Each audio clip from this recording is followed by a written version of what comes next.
Salut à toi qui regarde cette vidéo que j'ai fait sur le thème de Samhain ou Halloween qui va arriver bientôt. Et donc, je vais aborder les deux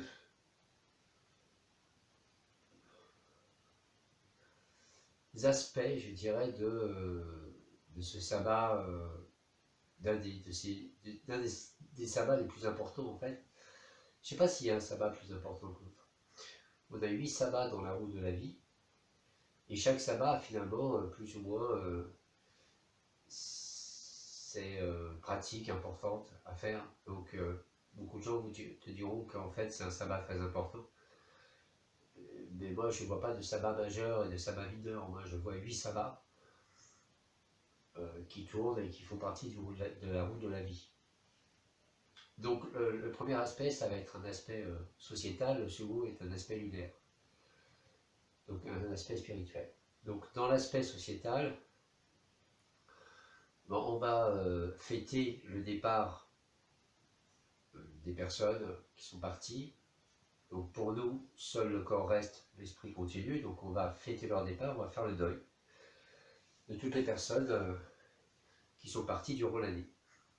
Alors personnellement, je trouve, et vous penserez ce que vous voulez, que c'est mieux de souhaiter aux personnes de continuer leur vie dans l'après, plutôt que de pleurer sur mon Dieu, ils sont plus là, etc.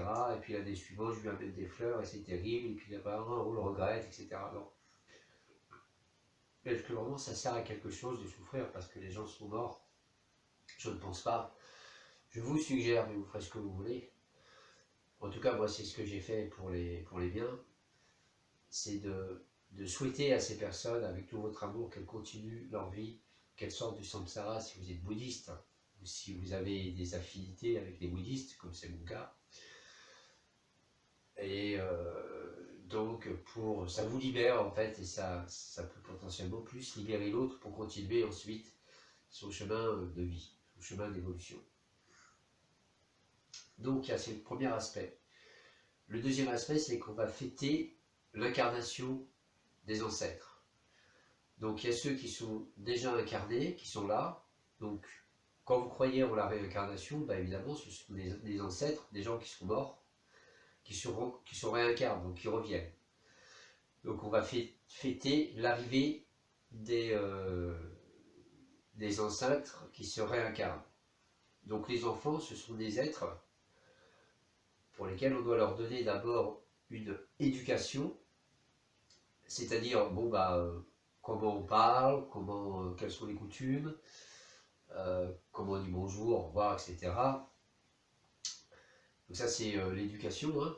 Je parle d'éducation, je ne parle pas de dressage.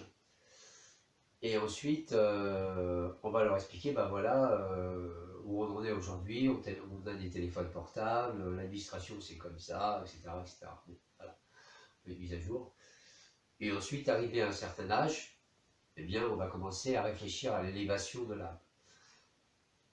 Et donc, dans l'aspect de ce type d'éducation, entre guillemets, qui n'est plus vraiment une éducation, on va parler d'élever l'enfant, on va l'élever, mais l'élève, c'est aussi celui qui vous élève vous avec ses propres questions, qui vous remet en question, qui vous oblige à chercher peut-être des réponses là où vous n'auriez jamais cherché si vous n'aviez pas eu cette personne pour venir vous poser ce type de questions.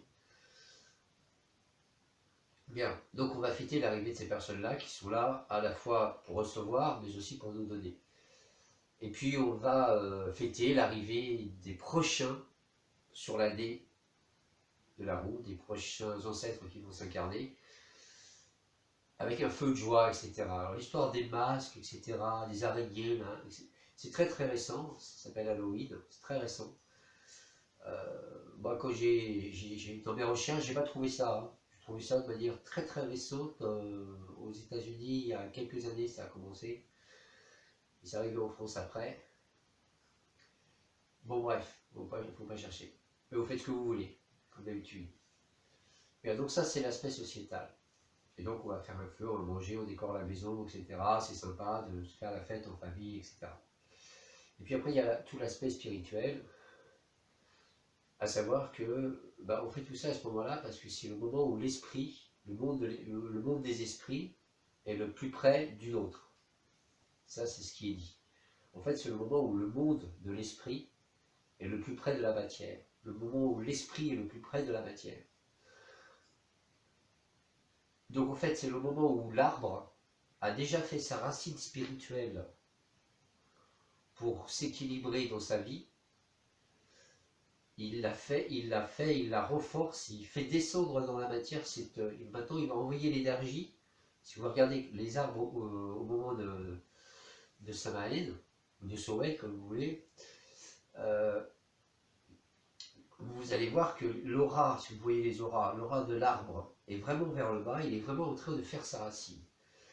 Et donc là, il y a une pratique qui est intéressante, peu importe votre tradition, c'est vous voulez faire descendre quoi dans la matière? Parce que au niveau de la première de la lunaison, là on vient de passer la lune, la pleine lune donc de Samhain, donc le moment où l'énergie s'en va, c'est-à-dire qu'est-ce que vous voulez enlever pour que votre racine pousse, qu'est-ce que vous voulez enlever de l'esprit pour que la racine pousse correctement, et ensuite quand on arrive à la nouvelle lune, donc normalement ça va être se fait au moment de la nouvelle lune, de la première nouvelle lune de novembre. Pour certains, ou exactement entre l'équinoxe d'automne et le solstice d'hiver. Ça dépend. Hein. Enfin, c'est à peu près à ce moment-là, les énergies sont à peu près les mêmes dans ces 10 jours-là.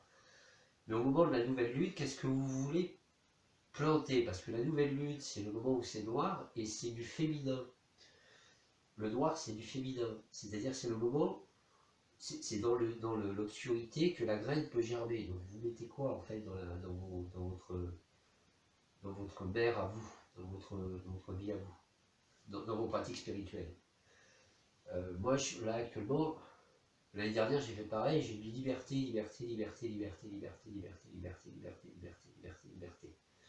Liberté, liberté, liberté, liberté, liberté. Vous êtes bien d'accord qu'avec ce corps que nous avons actuellement, on est peut-être un petit peu limité. Donc quand on pense liberté, liberté, liberté, liberté, liberté, on pense aussi à comment faire pour avoir plus de liberté avec ce corps physique. Je vous en dis pas plus. Je dis ça, je dis rien. Si vous allez plus loin dans les pratiques spirituelles, vous pouvez imaginer la possibilité de pouvoir passer des frontières comme vous voulez. Enfin bon, pas nécessairement avec les lois existantes qui sont parfois des lois complètement folles. Hein. Vous obligez à avoir certaines choses pour passer une frontière. C'est un peu étrange. Vous savez, c'est bon.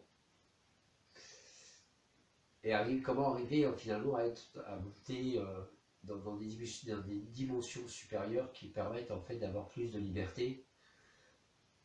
Alors je vous rappelle que si vous voulez monter dans ces dimensions-là, l'amour, la bienveillance, la magie blanche le permet. Les autres magies, je ne sais pas.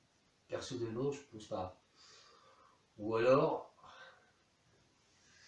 je sais pas. Je préfère éviter. Moi, je suis plutôt branché bienveillance. Je suis plutôt branché humilité, élévation de conscience. Après, chacun fait comme il veut. Donc voilà, il y a ce type de liberté, la liberté de pouvoir s'exprimer, la liberté. Donc avoir une liberté d'expression, c'est aussi peut-être avoir un verbe plus juste, ce genre de choses. Donc peu importe votre tradition, il doit y avoir vraiment des pratiques à peu près correspondant à ce genre de choses. Au niveau astrologique, au niveau des anges ou des archanges, on est entre Gabriel et Auriel. C'est-à-dire en fait on est au nord-ouest. Au nord-ouest. Le nord-ouest pour moi c'est par là. Non, par là. J'ai mon cercle dans mon jardin par là-bas et donc du coup je le visualise, mais c'est pas toujours évident. Donc vous avez aussi ces principes-là, puis après vous avez les couleurs. Les couleurs c'est aussi des vibrations, c'est le noir et l'orange. le orange c'est du rouge et du jaune, le noir c'est du féminin, et bien le jaune qui tend vers le rouge, ça vous fait penser à quoi? Vous voyez, par exemple, l'orange, ça vous fait penser à quoi? Je sais pas, dites-moi ça dans les commentaires peut-être, ce serait intéressant de savoir ce que vous en pensez. Voilà, donc cette vidéo est terminée, je vous ai dit ce que j'en pensais, j'espère avoir été le plus concis possible.